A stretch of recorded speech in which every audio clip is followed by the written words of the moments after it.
Good morning. I thought I would do a video on what makes a good cuddle session.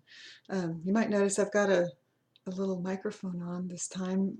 I felt like my sound wasn't very good, so I'm hoping that this will help and I can be understood a little bit easier.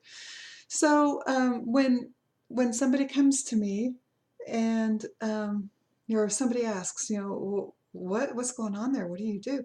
Well, yeah, we cuddle up. And so what makes a really good cuddle session? And I've had a lot of really good ones. And I've had some that weren't so good. So in my opinion, I probably ought to ask, and I've asked some of my clients, what do you think makes a really good cuddle session? And they're just like, oh, well, I love all of it. So in my opinion, what makes it really good? Okay, so from the very beginning, trust. Trust is really, really important. So the first thing that happens when somebody comes for a cuddle session is they send in a request through the email. And sometimes they just send their first name or, you know, they don't fill the form out completely. And so I will ask them um, their last name. And several people haven't come back when I asked their last name. And yeah, to me, that's the beginning of trust. You're going to be coming to my home. You're going to be coming into my house. I'm trusting you that you're a safe, decent person. And so, we need to trust each other, and that's where that begins. You know where I live, you know my name. I want to honestly know yours. Now, saying that, I'm not going to be telling the entire world. I'm not going to tell anybody, who comes to see me. I That's just for my own personal safety, and I feel like if somebody's not willing to tell me who they are, then I'm not willing to let them come here. And so I do, when they give me their name, I look them up on Facebook, or I see what I can find out about them. And that's just kind of to have an idea of who's coming to see me. Um, I don't discuss politics, but it gives me an idea of maybe their political leanings a little bit, what kind of things they enjoy, and then that helps me to kind of know different ways to interact with them. Saying that, there's not everybody has a Facebook profile that and that's fine. That's not a requirement to be on Facebook, but it is a requirement to be honest with me and tell me who you are. And um, so, like I said, I need to trust you, you need to trust me, and that's where all this begins.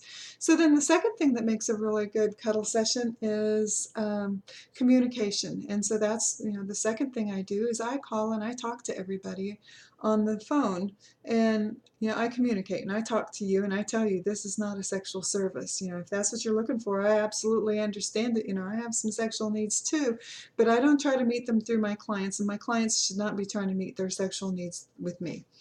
Um, and so then with them communicating with me, sometimes people don't really know what they need, or why they want to come to me. They just know, oh my gosh, I saw this and this seems perfect.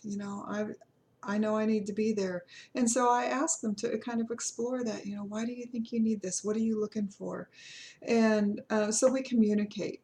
I tell you some things about myself, and I tell personal things about myself when somebody asks. I mean, not like the color of my underwear or something, but if they ask me, I'll tell them, well, I'm divorced, and um, I've been through a lot of the same things that people that have come to me. I've had some problems with anxiety or depression or, grief. I've been through a lot of that stuff. And so that's part of what I feel like makes me really good at this, is that, man, I've been in your place. Um, so then we communicate.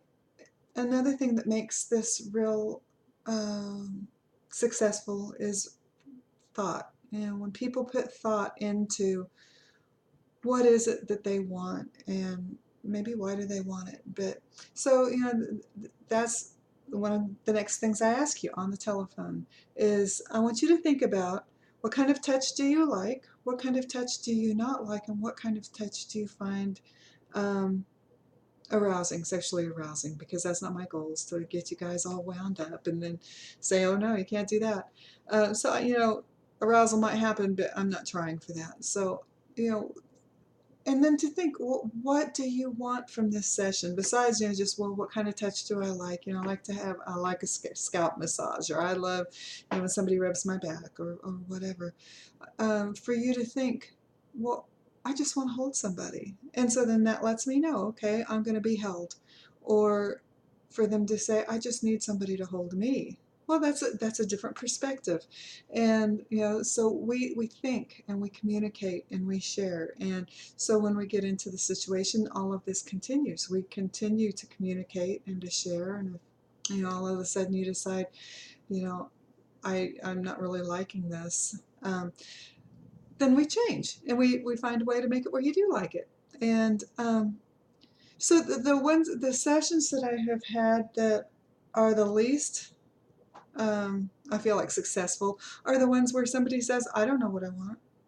I don't I don't care what happens. Do whatever you want to me. And that kind of situation is, well, I can, make it happy for me or fun for me or whatever. That's not my job. And my job here is to, provide the experience that you need, within the parameters that I've given you, not sexual, but, you know, and within all of that, that just, I haven't even probably begun to touch the surface of what could happen. If somebody wanted to cook, we could go cook together and hold hands and giggle and, hug while we cook. We can go do things outside. We can do all kinds of things together. Um, and so, you putting some thought into really, okay, I'm going to spend some money on this. What do I really want? What kind of experience do I want? And my son, he's absolutely awesome. Before we do something, when we go out, he puts a lot of thought into what he wants. And on occasion, we get to go out to a nice restaurant, and he will sit there and look at the menu and think, oh gosh, well, what do I want? Well, this sounds really good, and that sounds really good. And he'll think about it for a couple of days. And he comes up with, just the right side dishes and just the perfect meal for him at the time. And this is the same thing. If you will put some thought into what you want and what you need, then you're going to have, or we're going to have, a much better opportunity for success and for fulfillment. And and that's what we're looking for here. So think about it, talk to me, and be honest. The other thing about the honesty is, I have found out that some of the people haven't been honest with me, and I'm always disappointed. If you're married, I don't care. I'm not trying to marry you. I'm not trying to date you. Don't lie to me and tell me you're single. If whatever it is, that is your situation, it's your situation, and I accept all of that. But I do find it kind of sad when somebody has decided to be dishonest with me. Okay, thanks for watching this video.